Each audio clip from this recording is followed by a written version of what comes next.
Hello friends, welcome back to PCM world. तो friends, आज की जो हमारी वीडियो इसका मेन टॉपिक होने वाला है कि अभी जो ए ऑल इंडिया जीडीएस यूनियन जो है, आप सभी शायद जानते होंगे, AIGDSU। उनके द्वारा काफ़ी सारे जो धरने हैं, काफ़ी सारे जो आंदोलन है, काफ़ी सारी जो स्ट्राइक्स है वो चल रही है अभी, फ़िलहाल में चल रही है। एंड अभी कुछ दिनों पहले ही पंजाब का जो सर्कल हेड है, जहाँ पे चंडीगढ़ चंडीगढ़ डाक भवन में भी अभी पिछले दिनों स्ट्राइक होके हटी है। एंड हमारे डिवीजन ऑफिस में भी स्ट्राइक हुई थी, जीडीएस जो है उन्होंने की थी। एंड ऑल ओवर इंडिया में जो जीडीएस की स्ट्राइक्स है वो चलती ही रहती है। बट जो पहले डिमांड्स थी जीडीएस की कि हमारी जो जैसे कि मशीन वगैरह है वो ठीक करो, हमारे वर्किंग आवर्स वगैरह ज़्यादा करो।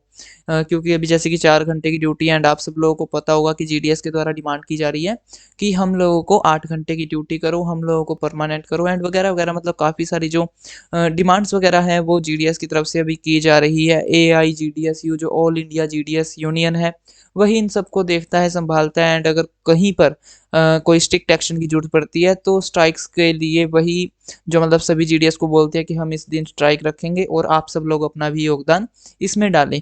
तो ऐसे ही अभी जैसे कि आज आप लोग देख रहे हो कि 14 या 15 तारीख के आसपास हो गई है तारीख।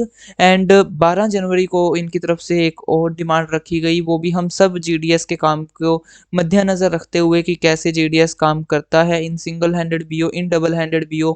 एंड काफ़ी सारे आपने बीओज में देखा होगा कि सिर्फ और सिर्फ एक बीपीएम होता है, वही दोनों काम करता है। या फिर आपने देखा हो कि अगर एबीपीएम एंड बीपीएम अगर दोनों है तो उनका एरिया बहुत बड़ा होता है। एंड काफ़ी सारे बीओ में एक बीपीएम को भी काफ़ी काम करना पड़ता है, बीपीएम को अपना काम भी करना पड़ता है, साथ के साथ में डाक वगैरह का भी काम करना पड़ता है। तो इसको ध्यान में रखते हुए जो ऑल इंडिया जीडीएस यूनियन है, उन्होंने कुछ और डिमांड्स जो है रखी है, गवर्नमेंट की ध्यान में करवाया है कि एक जीडीएस को अपना काम करने के लिए किन किन मुसीबतों से निकलना पड़ता है।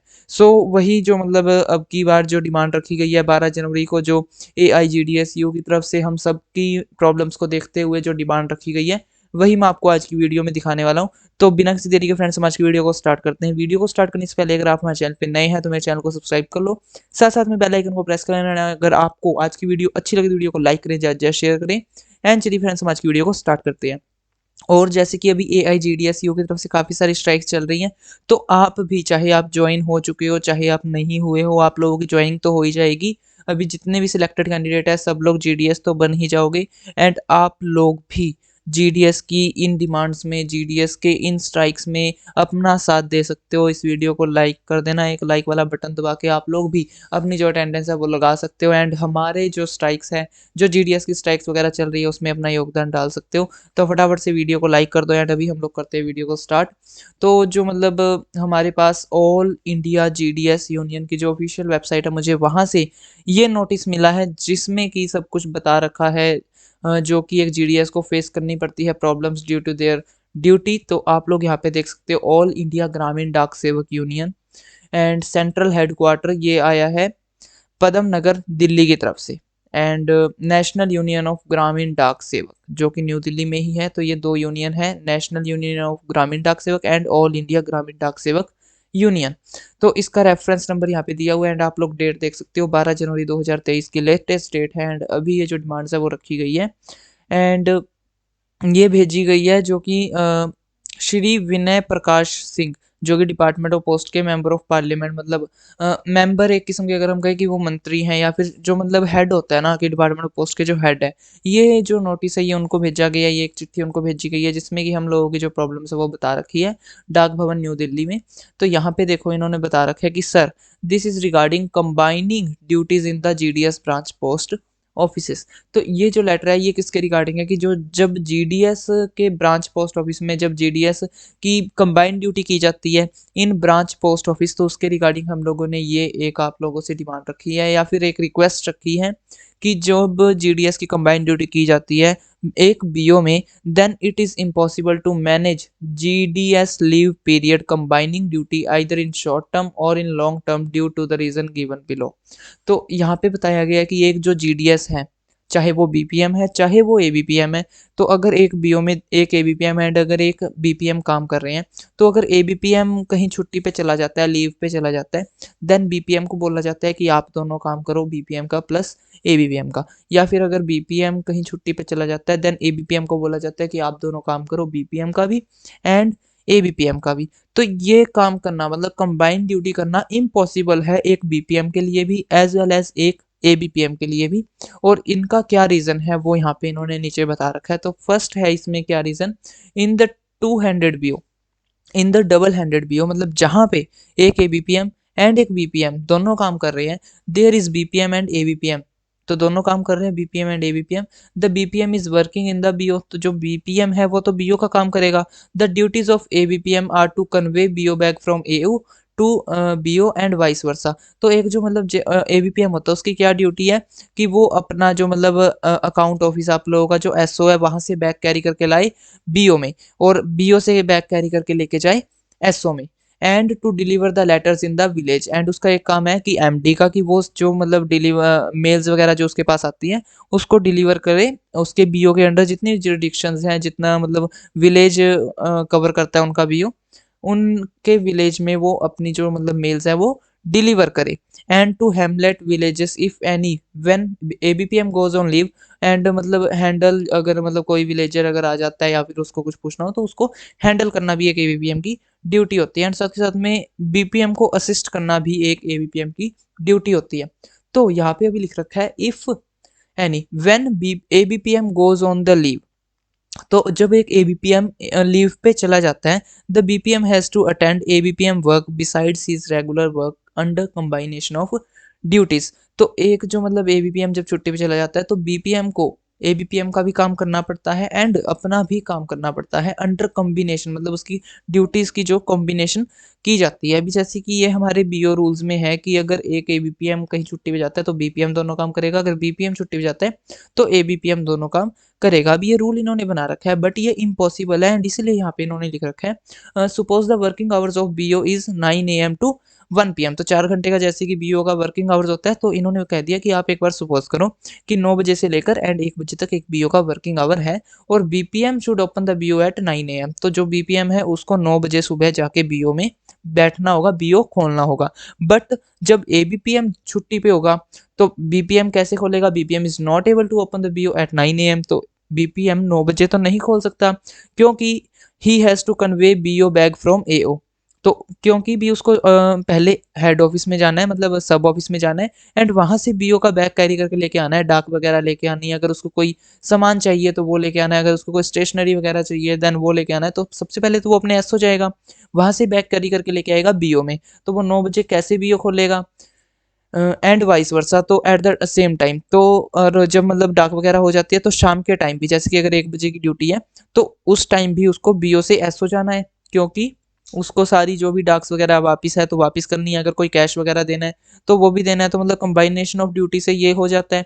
It takes at least 1 hour 45 minutes to travel from BO village to AO village.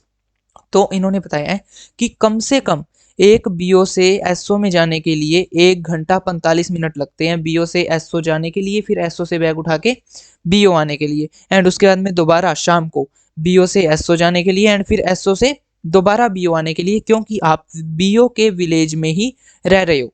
तो यहाँ पे इन्होंने कहा कि 1 घंटा 45 मिनट कम से कम लगते हैं ये 4 गेड़े मारने में। And vice versa as the BPM resides in BO village, तो क्योंकि वो बीओ विलेज में रहता है वो पहले बीओ जाएगा फिर एसओ जाएगा फिर एसओ जाएगा फिर बीओ जाएगा, तो मतलब ऐसे में 1 घंटा 45 मिनट उसके लगेंगे। If the public come to BO at 9 AM, तो अगर कोई पब्लिक आती है सुबह 9 बजे बीओ में कोई भी डिपॉजिट या फिर विड्रॉ करने के लिए, तो वो उसको क्या मिलेगा कि BO doors are locked, they have to wait up to BO open. तो उनको वेट करना पड़ेगा कि बीओ ओपन हो। The BPM who goes AO for conveyance of BO bag can open the BO after his return only. तो वो तो सिर्फ और सिर्फ तभी खोलेगा ना जब वो एसओ से बैग ले आएगा, वो तो बेचारा बीओ तभी खोल सकता है, और वो कैसे खोल देगा। It is inconvenient not only to the public but also form bad opinion to the department. तो ये सिर्फ और सिर्फ पब्लिक के लिए ही हार्मफुल नहीं है, मतलब सिर्फ पब्लिक ही ये नहीं सोचेगी कि ये बीओ नहीं खोलता है, बट हमारा जो डिपार्टमेंट है, डिपार्टमेंट ऑफ पोस्ट, उसकी भी एक बैड इंप्रेशन जाएगा, उसका भी एक बैड ओपिनियन बनेगा लोगों के दिमाग में कि ये मतलब सही टाइम पे अपना जो बीओ है वो ओपन नहीं करते हैं। Again the BO should be close some time as he has to go to the field to deliver countable articles and ordinary letters irrespective of number of such situations continues for days। तो दोपहर में भी BO काफ़ी time बंद रह सकता है क्योंकि उसको विलेज में जाना पड़ सकता है डाक वगैरह डिलीवरी करने के लिए एंड ऑर्डिनरी लेटर्स वगैरह की डिलीवरी करने के लिए। तो अभी कितनी आती है वो तो कोई भी नहीं कह सकता, बट उसको दोपहर में बंद तो करना पड़ेगा ना क्योंकि वो डाक बांटने जा रहा है बंदा। The public felt that the post office is not working properly. तो लोग क्या सोचेंगे कि ये तो जो पोस्ट ऑफिस है ये सही तरीके से काम नहीं कर रहा, सुबह भी लेट आ रहा है, अभी भी बंद पड़ा है दोपहर में।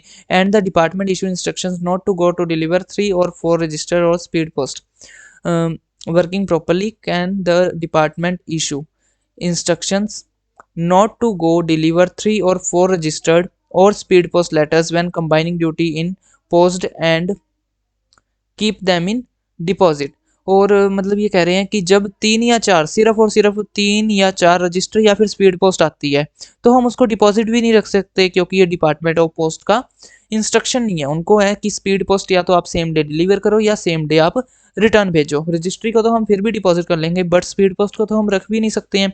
सो इसलिए combination of duties are impossible. BPM बेचारा कहाँ कहाँ होगा, डिलीवरी करेगा, बीओ में बैठेगा, क्या करेगा। इसलिए यहाँ पे इन्होंने कहा है कि जो कम्बिनेशन ऑफ ड्यूटीज आप कह रहे हो वो इम्पॉसिबल है। और अब ये तो थी बीपीएम की बात, अब हम करते हैं एबीपीएम की बात। At present all the BO work, जो इतना भी आज के समय में बीओ का जितना भी काम होता है जैसे कि डिपॉजिट हो गया, विड्रॉ हो गया, आरपीएलआई प्रीमियम हो गया, बैग ओपन करना, बैग क्लोज करना, रजिस्टर या फिर स्पीड पोस्ट की डिलीवरी के पर्टिकुलर्स डालना, उनके रिमार्क्स डालना, प्रिपेयरिंग बीओ डेली, जो बीओ का डेली अकाउंट होता है उसको प्रिपेयर करना, should be done in hand device only. तो वो सारे काम किस में होते हैं, आरआईसीटी डिवाइस में।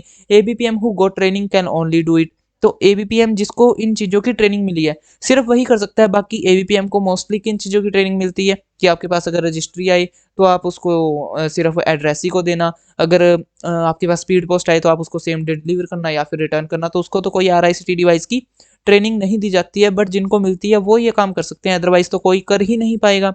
ABPM who is order to perform both the duties can't do all the work and there is a chance to do mistakes.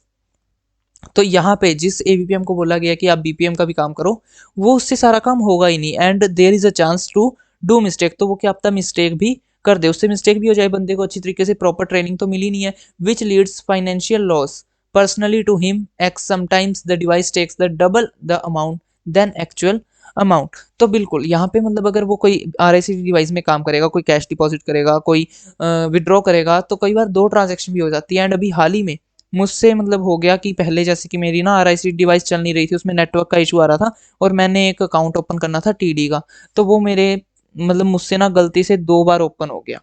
And मुझे पता नहीं लगा, मुझे लगा कि सिर्फ एक ही बार ओपन हुआ है। मैं अपना डेली अकाउंट वगैरह सेम एज इट इज़ जैसे कि मैंने बनाया मैं बना के दे आया, बट बाद में मेरे एसपीएम का कॉल आया, वो कह रहे कि आपके 2 अकाउंट ओपन हुए हैं। बट वो तो चलो शुक्र है कि मैडम ने एक अकाउंट मेरे नाम पे ओपन कर दिया, मतलब मेरी तरफ ट्रांसफ़र कर दिया, तो मेरे पैसे बच गए कि चलो अभी टीडी 1 साल के बाद में कोई ना मिल जाएगी वो तो पैसे। बट फिर भी कई बार मतलब ऐसे हो जाता है कि आरआईसीटी डिवाइस में तो हमारे पास ट्रांजैक्शन जो है वो फेल्ड आ जाएगी बट पीछे से सक्सेस हो जाती है, तो ये मतलब एक बहुत बड़ा लॉस का कारण है। अभी टीडी मेरे नाम पे हो गई ओके, बट अगर उसी बंदे के नाम पे जिसकी मैंने एक टीडी और खोल ली है, अगर उसी बंदे के नाम पे दोनों अकाउंट खुल जाते तो मेरे तो पैसे गए थे क्योंकि पैसे मुझे अपनी जेब से भरने थे। तो जिसको प्रॉपर ट्रेनिंग नहीं मिली हुई, आरआईसीटी डिवाइस जिसको नहीं चलाना आता है, उससे तो काम कहाँ से होगा। अभी मैं तो इतने महीने हो गए मुझे लगे हुए, मुझे तो काम भी करना आता है। जब मुझसे ये मिस्टेक हो गई तो अगर वो नया बंदा है एबीपीएम वो तो करेगा ही कैसे। सो इसलिए यहाँ पे इन्होंने एक अच्छा ये रीज़न बता रखा है कि वो काम कैसे कर सकता है। And the person who operates pay the amount from his pocket, तो जो भी ऑपरेट कर रहा है उस डिवाइस को उसको अपनी जेब से बेचारे को पैसे भरने पड़ेंगे अगर कोई भी मिस्टेक हो जाती है तो। ABPM takes much time as he operates solidly each transaction in the device resulting he can't hand over the BO bag in time to AO. Due to this SPM can't dispatch mail bags after closing AO account in time. तो उससे कोई गड़बड़ हो जाएगी BPM के काम में, time लग जाएगा और वो मतलब ऑन टाइम अपनी जो मतलब डाक वगैरह है ना तो डिलीवर कर पाएगा, एंड अगर डिलीवर कर भी दी देन वो बैग वगैरह ऑन टाइम नहीं दे पाएगा अपने एसपीएम को, और जिसमें एसपीएम के काम को भी दिक्कत आ सकती है। सो इसलिए एबीपीएम की भी कंबाइंड ड्यूटी का जो काम है वो इम्पॉसिबल है। अभी यहाँ पे थर्ड रीजन है कि when combining duties are imposed in double handed BO, the BO should be closed at least 2 hours to attend the field work. तो जब एक बीपीएम को काम दिया जाता है एबीपीएम का भी डबल हैंडेड बीओ में, तो वहां पे एक रूल होना चाहिए कि जो बीओ है वो 2 घंटे बंद रहेगा, चल जाएगा, बट आप मेल वगैरह डिलीवर करो। क्योंकि 4 घंटे का कोई भी रूल मत बनाओ कि आपको 4 घंटे बीओ में ही बैठना है। अगर वो कंबाइनेशन ऑफ ड्यूटी कर रहा है तो 2 घंटे आप रूल बनाओ कि 2 घंटे बीओ बंद रहेगा, क्योंकि उसको मेल्स वगैरह कन्वे करनी है from BO to AO and vice versa, and to deliver the countable articles and ordinary letters is respective number. Is it good for the department to close the BO during working hours? Can the department issue instructions to close the BO for some time when combining duties imposed? हाँ, तो यहाँ पे इन्होंने बता रखा है कि please अगर आप कंबाइंड ड्यूटी कर रहे हो देन आप बीओ को 2 घंटे कम रखो। एंड इन्होंने पूछा है कि आप जो डिपार्टमेंट है वो इसके बारे में इंस्ट्रक्शन इशू कर सकता है या फिर नहीं, कि जब कंबाइंड ड्यूटी आएगी तो बीओ क्लोज रहेगा फॉर सम टाइम, मतलब यानी कि 2 घंटे वो बंद रहेगा। अब यहाँ पे फोर्थ है, the motto of GDS BO is to serve the villages more conveniently than banks in all aspects. तो जो जीडीएस का मोटो है, जो एक ब्रांच ऑफिस का मोटो है, वो क्या है कि हम मतलब जो हमारे गांव वाले या विलेज वाले हैं उन तक कोई भी सुविधा नहीं पहुंच रही है सरकार की, तो उन तक सरकार की सुविधाएं पहुंचाना, उनको अच्छी तरीके से सर्विस देना, उनकी अच्छी तरीके से सेवा करना, मोर कन्वीनियंटली देन बैंक्स, तो बैंक से भी ज़्यादा अच्छी उनको सुविधा पहुंचाना इन ऑल एस्पेक्ट्स। तो यही एक बीओ के एक जीडीएस का यही मोटो है कि वो गांव वालों को, जो ग्रामीण लोग हैं उनको सर्व करे, उनको अच्छी तरीके से सर्व करे। Specially women approach the post office easily for deposit और विड्रॉ। तो जो मतलब पिंड में है, जो गांव में है, वो वहाँ पे वुमेन्स जो है वो ज़्यादा आती हैं, क्योंकि उनको मतलब अगर कैश डिपॉजिट करवाना है, कैश विड्रॉ करवाना है, तो वो मोर इजीली आ सकती है पोस्ट ऑफिस में, एंड ज़्यादातर आते भी वुमेन ही हैं। And they have great belief in post office. तो जो वुमेन है मतलब उनका ग्रेट बिलीव भी है पोस्ट ऑफिस में। When combining duties are imposed the GDS who is order to do the work can't sit in the BO 4 or 5 hours। तो जिसको कंबाइंड ड्यूटी मिली है वो 4 से 5 घंटे एक बीओ में नहीं रह सकता। Modern technology open so many avenues to the public through village post office. The villages who come to post office do not find post master in the office and get disappear. तो जब मतलब वो आएंगे, उनको BO बंद मिलेगा तो उनको अच्छा नहीं लगेगा, उनके मन में ओपिनियन भी गलत बनेगा। They do not know whether the post master goes to AO for mail convenience. तो उनको तो नहीं पता ना कि इनका एबीपीएम नहीं है, वो मेल वगैरह लेने गया है एओ में। वो तो सोचेंगे कि ये बंदा छुट्टी करके बैठा है या फिर ये टाइम पे नहीं आ रहा है। तो इसमें डिपार्टमेंट के साथ साथ में वो जो बीपीएम काम कर रहा है उस बीओ में, उसकी भी इमेज जो है वो मतलब लोगों के मन में घटिया जाएगी कि ये बंदा अच्छे तरीके से काम नहीं कर रहा है, ये ऑन ड्यूटी नहीं, मतलब ऑन टाइम ड्यूटी नहीं कर रहा है। They felt that the postmaster is not in the post office when they come. तो वो तो यही सोचेंगे कि जो बीपीएम है, जो पोस्ट मास्टर है, वो बीओ में मिलता ही नहीं है जब भी हम जाते हैं। Keeping the above points in view the order issues on substitute arrangement must be withdrawn with regards. तो यहाँ पे इन्होंने बताया कि ये सब सिचुएशन को देखते हुए आप लोगों को एक जो ऑर्डर है वो इशू करना चाहिए। या तो आप बीओ थोड़े टाइम के लिए बंद करवाओ, ये मतलब ये इंस्ट्रक्शंस वगैरह इशू करो, या फिर जब कोई लीव पे जाता है तो एक सब्स्टिट्यूट अरेंजमेंट कराओ कि आप सब्स्टिट्यूट को रख सकते हो। ये इशू वगैरह होने चाहिए, ये जो इंस्ट्रक्शंस वगैरह है वो आनी चाहिए। एंड इन्होंने बोला है कि ये जब हम दे रहे हैं आप लोगों को, ये नोटिस दे रहे हैं, तो इसकी 15 दिन के अंदर बैठक करो, एंड हमको 15 दिन के अंदर ही इसका जो रिजल्ट है वो चाहिए, अदरवाइज वो स्ट्राइक वगैरह करेंगे। सो यही सारी जो डिटेल्स हैं, यही सारी जो प्रॉब्लम्स को मद्देनजर रखते हुए जीडीएस के लिए एक इन्होंने डिमांड वगैरह रखी है। अगर आपको ये डिमांड अच्छी लगे तो वीडियो को लाइक कर देना यार, एंड आप लोग भी अपना सपोर्ट दिखाना, क्योंकि ये एक्चुअल है। एक जीडीएस को जब काम करना होता है तो ये सब प्रॉब्लम्स एक्चुअल हैं।